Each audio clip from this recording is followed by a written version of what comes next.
Thank you, Dina. So, good afternoon, everyone, from my part.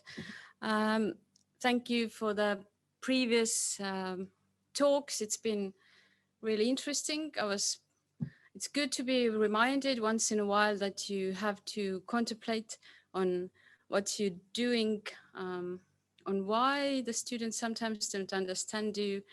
It might be just you're too active and they might be too passive and so on. So I'll be focusing on really active learning. I work here at the Estonian Academy of Security Sciences. I teach mainly English for specific purposes to police officers, border guards, rescuers. And I must first of all say that the theme of this symposium is not arbitrary or kind of artificial, because my colleagues here really are all for active learner-centered kind of paradigm of learning, and they're really always very creative and aim to create language classes that are interesting and engaging for the students. And so I've combined this fertile ground of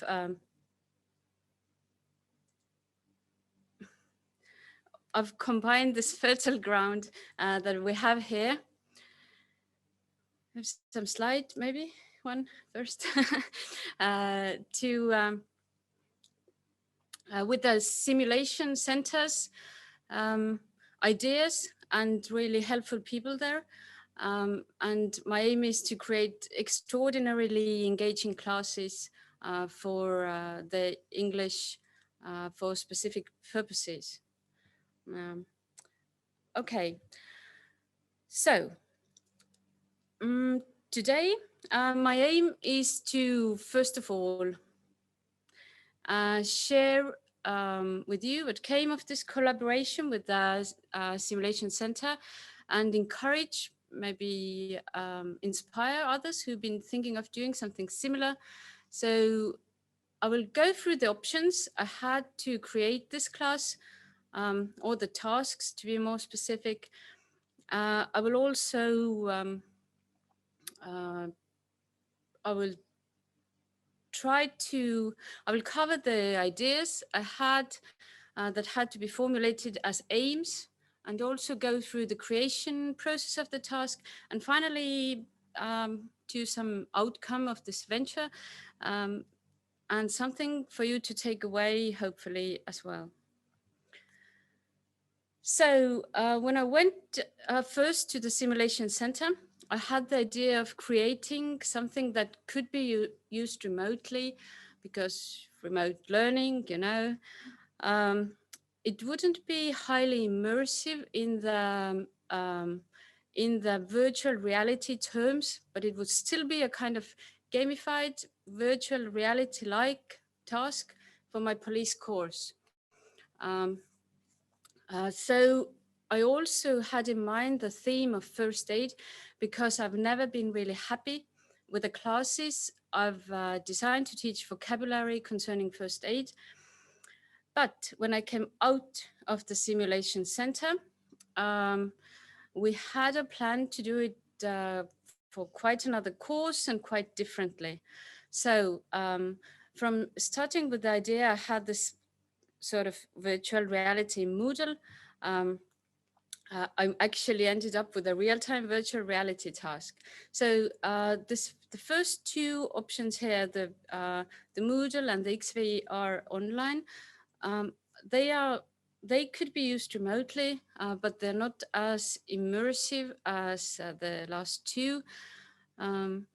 So in Moodle, you could use, they would be fairly static tasks. You could move around. There is not much interaction, but there could be, you could use speech, that is reading, listening comprehension, and you could use text and make students do H5P tasks in Moodle, which would be pretty interesting. So I'm still actually hoping to do this as well. So the other one is an video which is also not too interactive, in the sense that you can't really interact with the video, but there could be some prompts, and you could also make the students fill in a questionnaire or do a test afterwards. So the last two ones could be used in the simulation lab in our academy. Um, the self-led exercises as an interactive environment, and then real-time virtual reality task where students can actually talk to each other as avatars. Not at the moment through a mic, but in the same room when they are kind of, I'll show you this, I won't show you, but tell you a bit about the setting in a moment, where they actually, they can see each other from the screen as avatars, but hear themselves or each other in a live version, that is. So I had this, I had to revise my aims after coming out of the simulation lab when I went to get help from there. And I must send my huge thank yous to Christian Sepp, who has helped me do this, creating the actual reality, virtual reality in XVR. So I had to revise my aims and start thinking about a specific class. So what we came up with was not a language class actually, but it was a content class. So many of you, I suppose, know what CLIL is. So it's content and language learning combined. And there is a course for the police officer called misdemeanor proceedings. They're dealing with different types of offenses. They have to fill in their reports, set the fine, and so on. So during this course, the students do this proceedings also in English and in Russian, and this depends a bit on the course. So the problems I had with this class, or the aims I had. So the first of all is more like the aim. I wanted to make this class more attractive and engaging. So sometimes we do it outside, sometimes we do it in classroom. So in the classroom, it's kind of rather, well, boring like.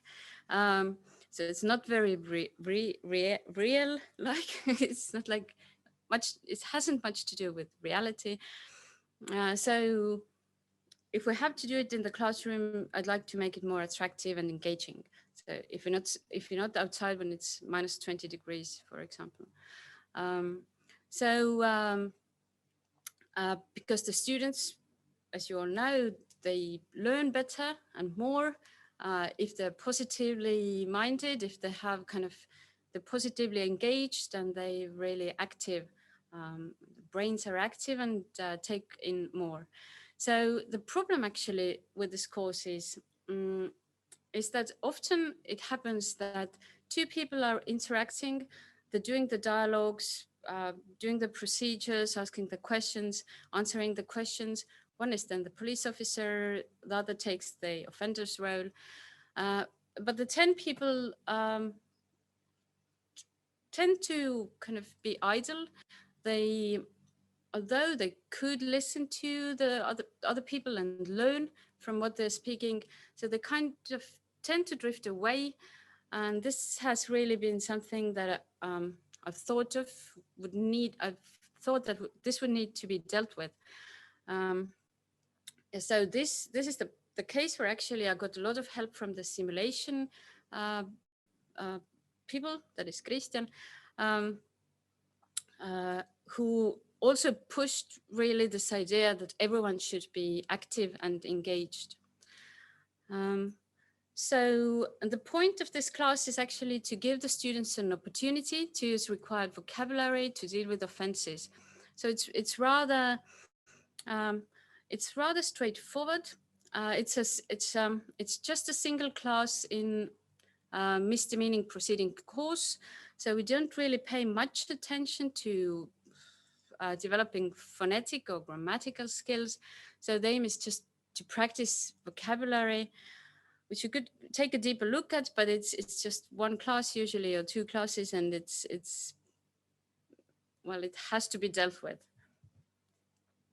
So what I've gone through now in this previous slide describing the aims is part of the plan. So I've inserted here the creation process from the planning stage through building the tasks, through testing, revising, testing, and using. So defining the needs of the user could be more demanding, but in my case, as I just said, it's pretty straightforward. The lesson is rather limited in content and learning goals.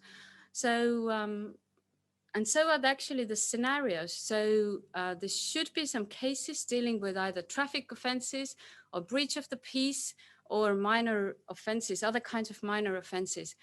So there are places where you can be really creative, and I'll show you this in a moment.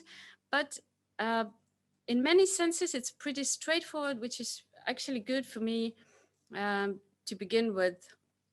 Yes, as the first VR scenarios. So planning still is probably the most complicated phase, and because it includes, apart from the aim, the task scenarios, it also includes, for example, the setup and organization of the whole classroom. So how to do this.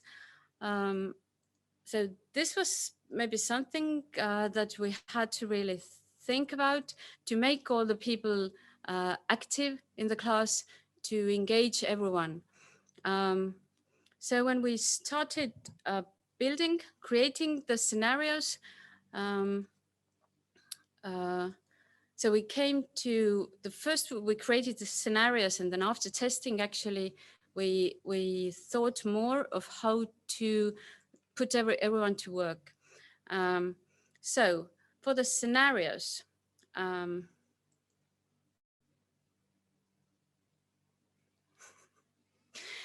we had 3 cases. So first there was driving under the influence of alcohol, then there was speeding, and then running a red light. And on the next slide, you can see this is the kind of starting point of the game, let's say, driving under the influence of alcohol. There is a vehicle that is driving rather erratically. It's going sometimes off the road and so on. So when the police car approaches this, they stop, then they come out, and so it goes. So the second scenario was speeding. So you can add details like the speed radar speed gun, and you can then add different cultural backgrounds to the people in the vehicles. Yeah, so we couldn't implement the third scenario actually we had in mind, because it included a hologram and the headset and some other technical stuff that didn't work that day when we were testing it. But so the general setup we had was this XVR, the environment that you just saw, XVR on scene, it's called, this platform. Then before testing, we had 3 students. Two played the offender's part. One was the police officer. We had 2 large screens. We tried to use the headset, and then they could move around their avatars with joysticks. So this, yeah. Okay. So we had planned it, we had built it, now we were testing it. So testing it for 3 people. So this will be something for the takeaway part. So let's see what we have next. So it was the revision. testing results. So as many of the simulations that are made at the simulation center include really huge incidents with various casualties, lots of things going on. There are lots of things going on usually.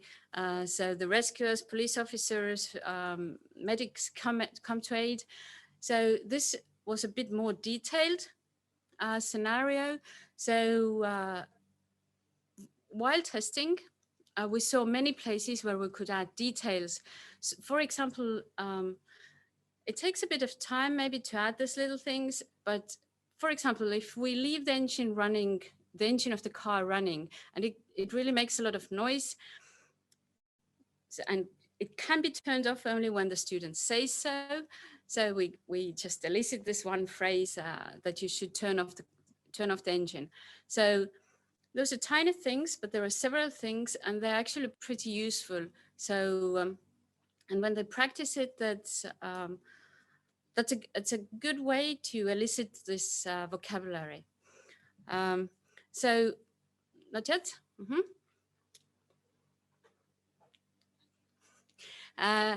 So the other thing was dealing with avatars of different cultural background, which is pretty good, I think, not from the language learning part, but for the police officers to just to be kind of exposed to different people with different backgrounds. For example, and not only the people with different backgrounds, we had this in this scenario with the drunk driver. So the vehicle, it managed to stop finally on the grass there, as you can see, and the police officer, when playing with their avatar, came out from the police car, went to stand on the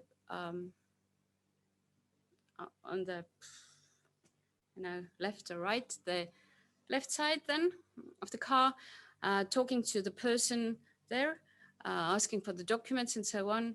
So when once this happens in virtual reality, that you actually ask the documents from the passenger and not the driver. So it's maybe less likely to happen actually in real life when you stop a car from the UK.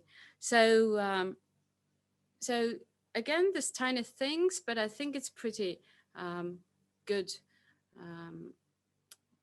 lesson. Also, coming back to the results, it's a great change, of course, from the student's point of view. We saw that, so we had 3 students. 2 of them were really kind of fluent, I'd say, with the joystick. One was a bit more hesitant. But still, they were all kind of really positive about this and excited to do it kind of in full version, because we didn't do the actual proceedings. So this is also one thing that we need to think of, because the scenario, even though we add all kinds of interesting details and so on, so at one point there is a lot of dialogue. So there is just asking questions, explaining the rights and obligations, doing things like that. So yeah, this is one point that we actually didn't fully solve, but we had some ideas how to do it. So we'll see how it works out. So there will be another testing phase actually. And then when we're ready with the class, then yes, I'll be happy to talk about it again. So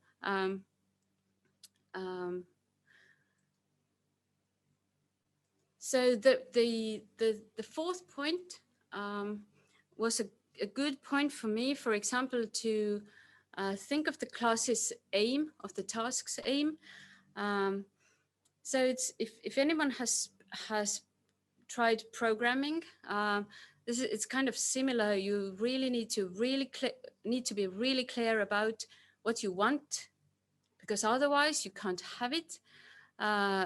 So I actually really recommend doing a bit of programming for everyone, because it helps you kind of clear your mind and be very, very focused. So in this sense, in this case, it's a bit similar, because you have to explain to the simulation specialist who will help you do the task. This is also actually one point that if you want to do it, you really need to have some helpful people around, because otherwise it will take you a long time learning this to design this task. Well, if you start doing it and be the person who does the task in your language center or at your academy, then it's a good thing, though. So go for it. Opportunity to think about what you want. Maybe leave aside a bit how the things have been so far, and come back to what you actually need to do, because I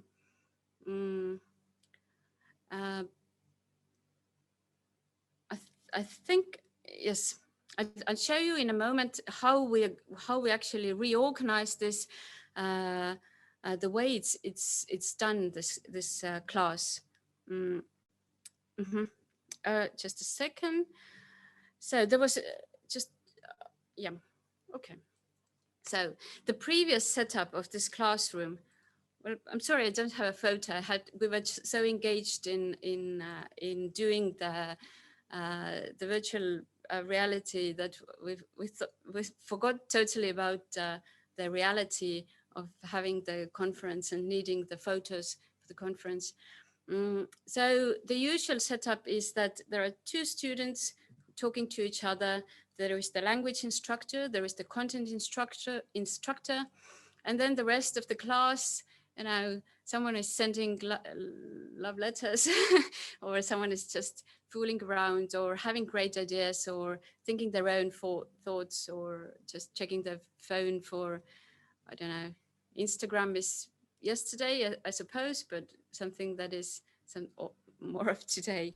So this is well, we tried to make them engaged, but it's difficult. Well, it's maybe not that bad. It's a bit of exaggeration, but still something like this. So now the setup is different, will be different. We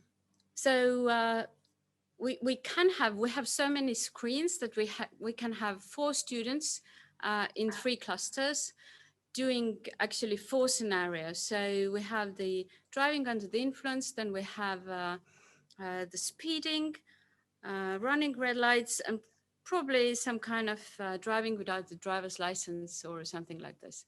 So in these 4 clusters, they can do 4 scenarios. So everyone can be the main police officer once.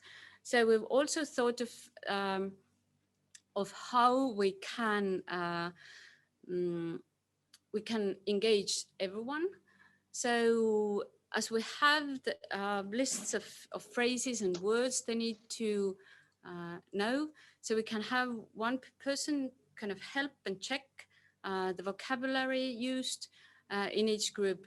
So, and after we've done the scenarios, we'll have some interaction. So we're going to speak to each пожалуйста, other. вы сегодня на работе, еще на работе или нет?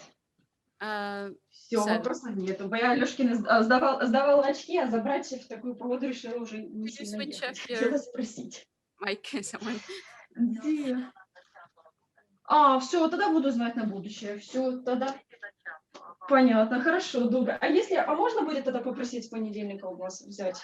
Да, спасибо, там оплачено уже, все есть. Да. Спасибо огромное, все, тогда до свидания. Okay. Sorry for that.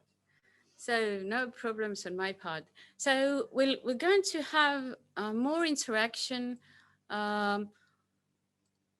more engagement, and I hope even more learning in this setting. So yes, so this can you show the previous one once again? So As the CLIL classes have always been the way I showed you before. So when Christian at the Simulation Center said that we need to reorganize it, we need to do it differently. So at first, even though I'm pretty open-minded and want to take in all new things and try out new things, so kind of something inside me said, oh, we've always done it totally another way, so this can't be done this way. But well, I think it's worth trying out. And fortunately, the content instructor I've got some help from is also has been very supportive. I haven't showed her this last setting yet, but I think this will be well received, and we can actually finally do this class this way. So um, um, before actually going to takeaway, remember I had this initial problem of first aid classes, that I can't really do good first aid classes because it actually requires a lot of acting on the students' part, and the acting abilities of the students vary too much to have really successful casualties and variety of injuries. So as a byproduct of my visits to the simulation center, I've got actually, I'd say it's a very low immersion, but still virtual reality task where the virtual reality, the gameplay it's recorded, and I can go through this. It's a huge accident. There are many cars pile up. There is a chemical spill, all kinds of things happening, many casualties, different types of injuries, and so on. So we can just go through it as a video, and the students can describe it, and they can do dialogues. So I will use it just in a couple of days and see how it goes. But I'm rather optimistic about this. So yes, so I think as a byproduct of this really nice class, I've got this another kind of low immersion simulation as well. So for takeaway, there were 3 points, I think. Well, I learned a lot because we revised the task, we added details, we still need to do some things, but there are 3 things I think I thought would be useful for everyone who are not so familiar with creating such task. So the first thing is that as you haven't done it before, you have to do many things over again. So there is no need to actually refine the initial draft too much, not to worry maybe about the initial draft so how it's the kind of the full scenario, all the details included and so on. So it's better to do it after you've tested it. As for testing, I was a bit worried that I won't get the whole group, but actually it turned out that less people for initial testing was better, the more people, because there was some confusion on my part, some confusion on the simulation center's part. There was even more confusion on the students' part. So we could work it out, but it wouldn't have been possible, I think, if there had been 12 people as I actually wanted. So 3 people for testing, this was really great. So as it turned out, a good thing to do would be to have a kind of, like when you're doing experiments in research, it's good to have you want people to use a software that they haven't used before. So it's here also, it's good to have a 10 minutes or so practice free play session before the lesson, so they can move around, they can try how the joystick move, how the avatar and joystick kind of act together. So also, as there are different buttons for using, for example, the breathalyzer or the breathalyzer-like item, then a button for using the radio speed gun, so things like that. So just to practice, so they would feel more comfortable, because as I said, there was one person who didn't feel so good, so comfortable with these tools. So after just kind of freely playing around a bit, she felt far better. And actually, she preferred the headset, even though she did say it made her feel slightly kind of dizzy. So that's one problem. Some people might experience motion sickness. So it might not be suitable for everyone, but hopefully, well, the police officers here are kind of tough, have no motion sickness, so we can implement this kind of widely. So yes, so those things for takeaway. I hope you got something from this. If you want to get more inspiration or share anything, so you can ask, say now, or contact me later on. Thank you. Any questions from the audience?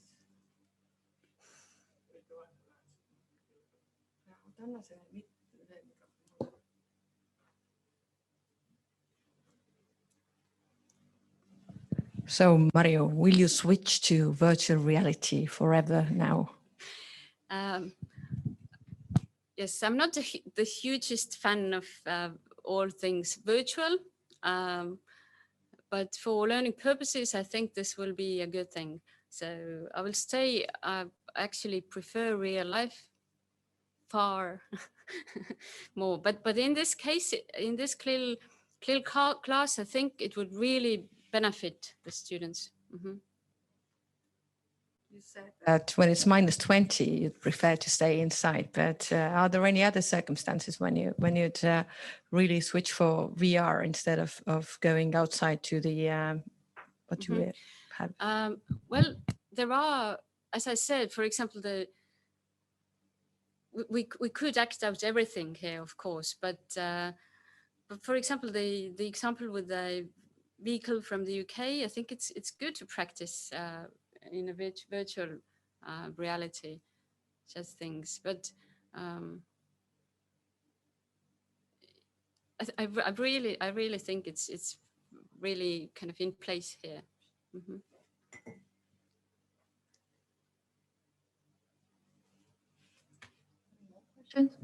Mm-hmm.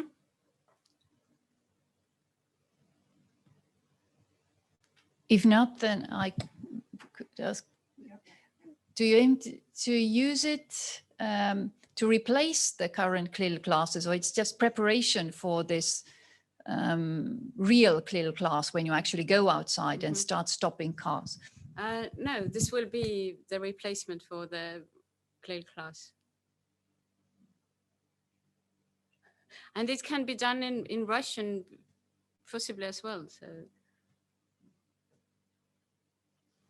And have you thought any other subjects where you mentioned this first aid, then yes, checking drivers and so on. So has there been any initiative from the college's side that what kind of specialities could be done this way? Not yet. I know there are loads of scenarios prepared here at the academy.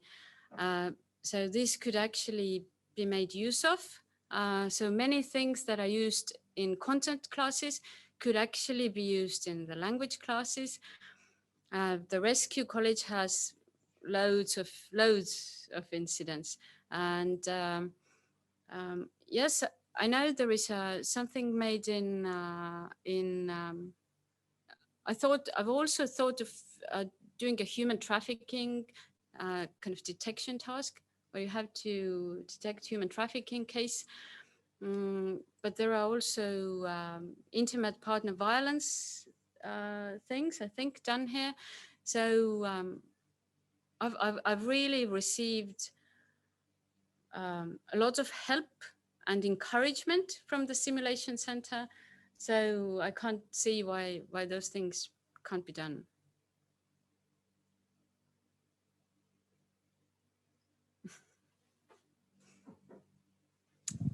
one more question from me. But how much time really did it take to set it all up? So on my part, it was mostly the planning, in the sense that I had to think what I want, about the aim, then what types of tasks. So this has to do also what I want. So mainly the planning phase in this sense. So for the scenarios, as I said, this actually come from the police college, because I've done so many classes. I knew the scenarios. I also, I basically know what's happening there. So the technical part was all done by Christian Sepp from the Simulation Center. So this was huge help, because it didn't take much time on his part, but for me, I think would have taken maybe a month or something like this. On the other hand, if there is a person in your language center or college or anywhere who would like to do it, I think it's worth learning it, because it's actually not very complicated. It just takes some time. So it's, yeah, you don't have to do programming, but you can just, there are buttons and, you know, like for normal people, although